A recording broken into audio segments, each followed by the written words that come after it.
Sir कुछ और चाहिए आपको? एक्चुअली काफी देर हो रही है, हमें चलना चाहिए करीम। हाँ वैसे देर तो बहुत हो चुकी है हमें।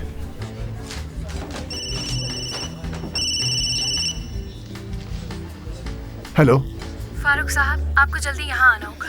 जहरा साहिबा की तबीयत बिल्कुल भी ठीक नहीं है। डॉक्टर को कॉल कर दिए, वो भी आने वाले हैं। ठीक है मैं आता हूँ। मेरी बीवी की तबीयत ठीक नहीं, मुझे अब निकलना होगा। अगर मैं कुछ कर सकता हूँ तो बताओ मुझे। बहुत शुक्रिया करीम, बिल पे कर देता हूँ। नहीं नहीं रहने दो, तुम इसकी फिक्र ना करो, मैं देख लूंगा, तुम जाओ। फिर मुलाकात होगी। हाँ बिल्कुल, क्यों नहीं।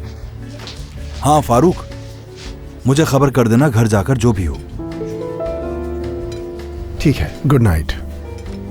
Good night.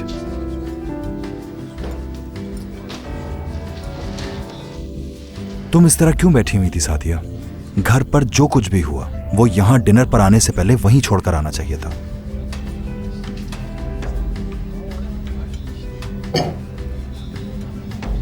बिल ला कर दे मुझे।